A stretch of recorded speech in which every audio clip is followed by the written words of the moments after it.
everyone, welcome. I'm so glad if I am broadcasting. I had a lot of trouble setting up the stream tonight that I didn't the last 2 weeks. It's a new stressor for concert playing that I'm not used to. Anyway, welcome if this is your first lockdown oboe solo concert ever, and welcome back if you've attended any of the other 4. I'm really excited to get to play for you tonight. I'm broadcasting from the Great Baltimore Symphony Orchestra's page tonight, which is really exciting. Thank you for letting me play there. And also the Baltimore Symphony Musicians page, as well as my own Facebook page. I had hoped to broadcast from YouTube, but I'm not very good at technical stuff, so that's not happening. I am playing a series of 11 solo oboe concerts, and this is number 5. I'm not sure anything this crazy has ever been done before. But we are in unusual times. This period of quarantine is really unprecedented in our history, and it's hard, for me at least, to come to terms with not being able to play in our beloved concert halls. So I've taken the opportunity to address a few bucket list items, some music that I've had on my shelves over there, thinking, well, maybe I'll play that someday in my life. And then I'm sitting here in quarantine realizing I'm probably halfway through my career. I've been a professional oboist for 21 years now. And you know, I should get on this stuff. So I thought I would just throw them together in 11 concerts. But it's been a lot of really crazy, fast music learning for me and studying. But for me, one of the most important parts of studying music, whether it's brand new music or music that's just new to me personally that I never played before, is that I have to play it for people because you learn all sorts of new things. It's the only way for me to really learn it. So thank you for coming along on this journey with me. I've said a lot about the Telemann 12 Fantasies already in my previous concerts, so I don't want to talk too much about them. I've practiced them over the course of my life, probably about 2/3 of them. I think 4 of them I basically skipped entirely. And I've only performed the first 3.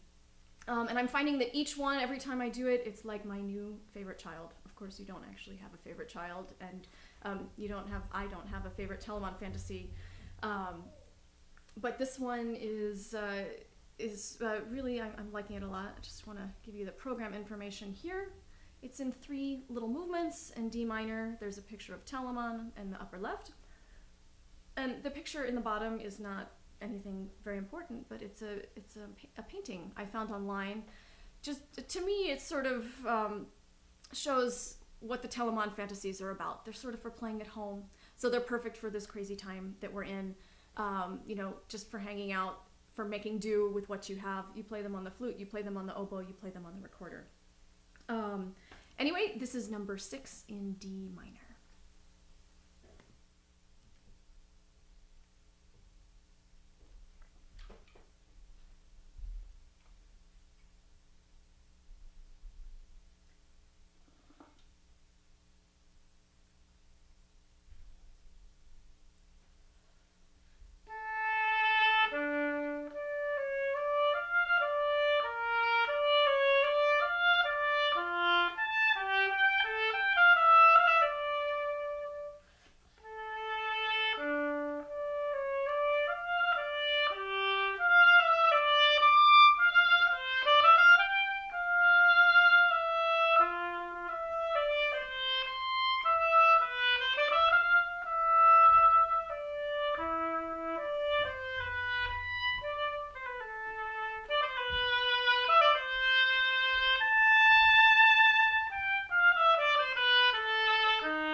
So the next piece I'm going to play, let me give you that, is totally new. Totally new, so new that I started practicing it a few days ago, which is a little scary, but also really exciting. It's by the American composer Kathryn Potter. She is from North Carolina. And two of the themes that you'll see in all of my programming, kind of, at least for these 11 lockdown quarantine oboe concerts, is that I play new music. I mean, I just played old music that's nearly 300 years old, but I play new music, and I think that's very important, and I also play music by women composers, and I just wanted to talk briefly about that. I think that we have this bizarre, paradoxical idea that new music is hard to listen to, but yet all of our, we typically listen to new, television shows, new theater, we read new books, we find these things sort of easier to understand because they're a product of our time. So I think it's also very important to present music from our time as well. So I do like to play new music. It's a real privilege to get to play a piece for the first time. I always play it better the second time. I wish that weren't true, but it's a privilege anyway. And then I also wanted to speak about women composers. And this is something that's important to me because I don't think it's really been done effectively or enough. Women have been writing music for a long time throughout the history of Western music, but they're virtually excluded from our concert programs. Of course, there are exceptions and there are new trends and stuff, but I want to really make sure that I include at least one work by a woman composer on my programs because I don't think women should be excluded from programs. When you program a solo oboe recital, you're already dealing with a very small and limited repertoire, and trying to find enough music to program on 11 concerts by women composers is actually difficult. And I knew that I was going to run out of music, so I went to my trusty internet and I asked around, and I said, hey friends, people I don't know on the International Double Reed Society Facebook page, what pieces do you know by any composers for solo oboe that I should play, but especially by women composers, what am I missing? And Kathryn Potter got in touch with me. And she said, I like your project with the Telemann fantasies. I've played them on the flute. I've played them on the oboe.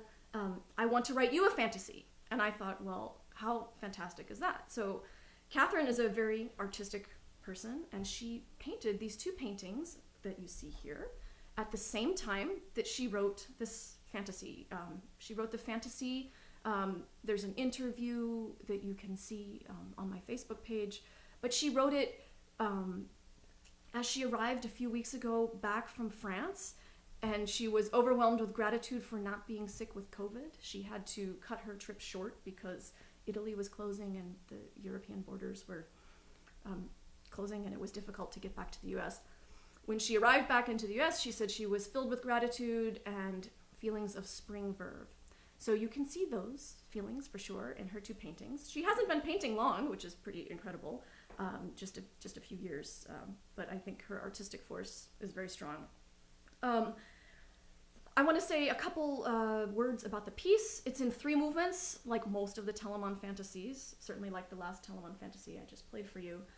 She uses a very unusual key scale that we base the music on. It's called an F Lydian scale. It sounds like this.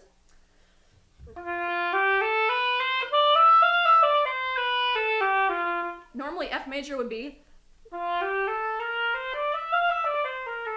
but she doesn't do that.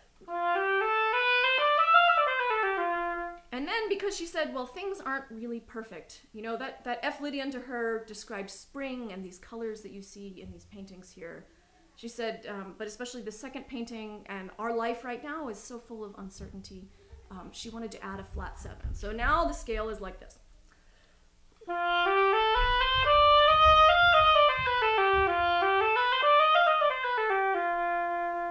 So it looks, on my paper, it has an E flat. If you know anything about music, we always get E flat with B flat. You never get E flat without B flat. So it's a very unusual key signature. I've never played in any such key signature in my life.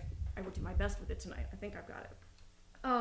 But in terms of new music, I think this is the epitome of an expression of our time. I think that Katherine was expressing her feelings about the time here.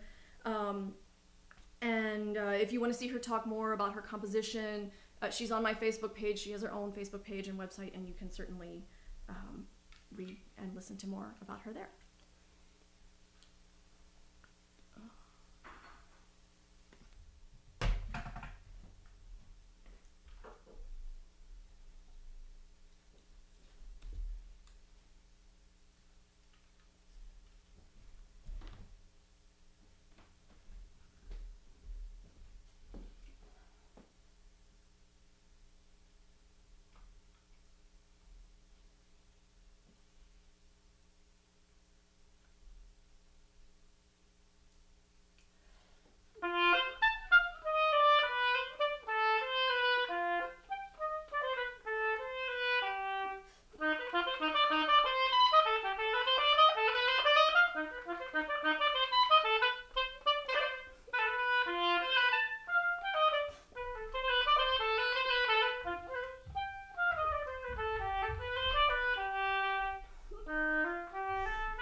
So thank you, Katherine, so much for being in touch with me. It was such a pleasure to speak with you, go back and forth with you.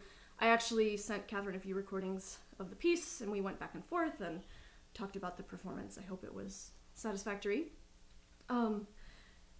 So when Katherine wrote and said, well, I want to write a fantasy, I came up with this program number 5 because I thought it's perfect with a Telemann fantasy because, of course, she was inspired by those. And I had always wanted to play the Malcolm Arnold fantasy for oboe. And I knew of this next piece.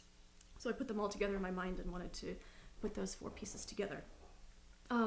Malcolm Arnold, born in 1921, said, "Music is a social act of communication among people, a gesture of friendship, the strongest there is." So I think that's pretty important in these times of social distancing, his comment. He was a British composer, most known for his symphonies, I think there were 9, and over 130 film scores. He was always very popular with audiences and known for his slapstick musical humor, which you will hear in this piece. But he was not well embraced by the British musical establishment. His life was punctuated by bouts of severe depression, mental illness, womanizing, and alcoholism. He was a pacifist, and when he was in the army, he shot himself in the foot and ended up getting himself discharged because of that injury. He wrote in 1966, well after his foot injury, he wrote a set of fantasies for solo instruments that make up a woodwind quintet, so flute, this is the oboe one, clarinet, bassoon, and horn. And over the next few years, he wrote some other solo fantasies for rather unusual instruments, like trombone and trumpet, I think harp and things like that too. He has a cheeky, very funny tune that starts the piece and comes back. It's a thread that keeps returning. It's sort of woven throughout a bunch of episodic material. Hope you enjoy it. Oh, hang on. Sorry, I forgot to show his picture in the program information. There's Malcolm.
So in order to decide to do 11 solo oboe concerts of all different repertoire, I had to get over my initial depression about being at home. Sorry, I'm moving things under my computer. And one of my biggest problems was I've been curating a new series at Andi Musik in Baltimore, which is a wonderful venue. And we had a concert planned for tomorrow, and it had 7 premieres of new works. 6 of them were for oboe and piano, and 1 was for oboe solo. And I was really excited about that, all Baltimore-based composers, and been gearing up for it for quite a while, and we had to cancel it. So I was really kind of upset about that and didn't do anything for a while. But then it occurred to me to play oboe solo things, and it occurred to me to ask the next composer, Benjamin Stevenson, if the one who wrote the oboe solo piece, if he would let me play the premiere here tonight on a concert close to the real, one that we intended, but from my living room instead. And he was very gracious, and he allowed me to do that. So I want to talk a little bit about his piece, and after saying how grateful I am to him for letting me do this tonight. The concert is postponed, and we hope to do it in the future when it's safe for everyone to come. So Benjamin is also an oboist, in addition to being a composer, and he wrote these Fantasie Études last month, and he based them on orchestral excerpts, so you can see the pieces that he based them on below. And orchestral excerpts are a funny thing, practiced by oboe players, especially American oboe players, since we are small children, often at the exclusion of a lot of other things. But they're just little snippets of, super hard licks of orchestral passages. It's not a study I personally am very much behind, because I prefer to study the whole piece, or the composer's overall output, or what they're looking for, that sort of thing, rather than just a few little seconds and obsessing over a few little seconds. So when I heard that this piece was based on orchestral excerpts, honestly, I was not super thrilled. But now I'm actually quite thrilled, because I actually have a really good time playing them in this context. It's a new context. And Benjamin's idea was to make them accessible in a performance way, because we spend all this time, practicing 6 little notes. Why not make them, make them into a piece? So it actually works. It shockingly works. And to me, they're kind of dreamy versions of these excerpts, and also kind of demented excerpts. He said he wanted to change them around to help the oboist practice. For example, the first movement, the Tombeau de Couperin, every oboist knows this is in groups of 6 notes, but Benjamin starts in 5. So it's actually very hard to wrap your brain around for a while. And instead of the normal key signature, it changes constantly. Groups of 5, groups of 7, time signatures of 11, 16. It's pretty wild and crazy. But it works. He mixes it together with connective material, things that don't ever get mixed together in this way, and it's his own composition.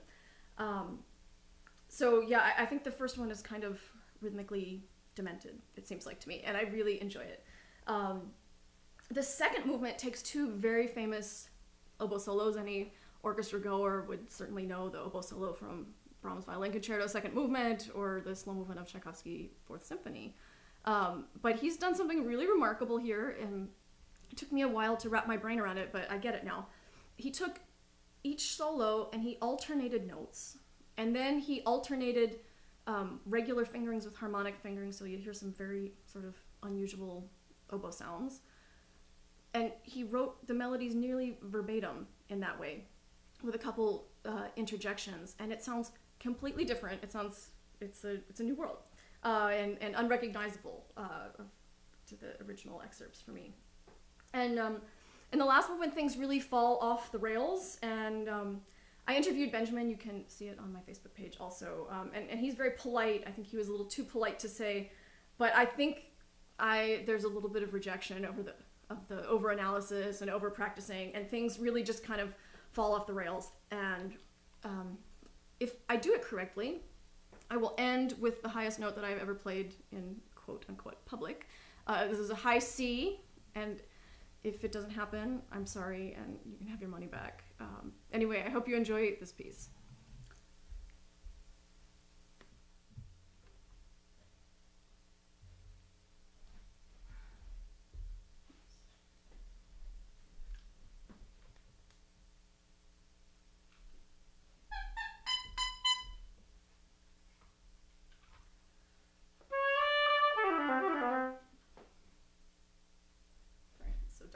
If my read is in the right way or not. I think it's not. Just see with the light of my computer.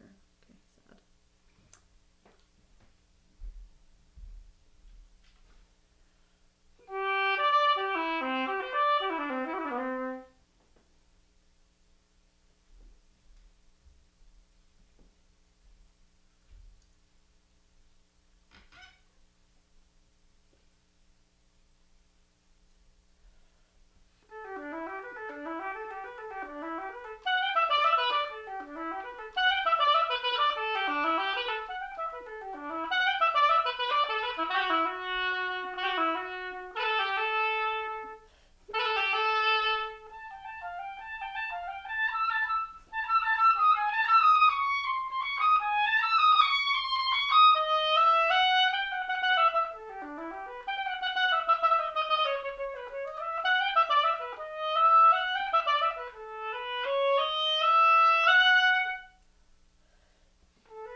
So thank you so much for coming tonight. It's been my pleasure to get to play in my living room, hopefully to your living rooms or your homes.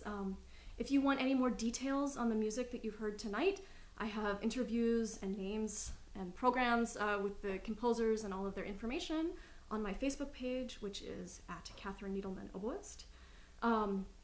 It's great learning about the composers directly from themselves, which we can do in Benjamin Stevenson and Kathryn Potter's case here. I will be playing oboe solo concerts for the foreseeable future at 7:30 p.m. on Friday nights.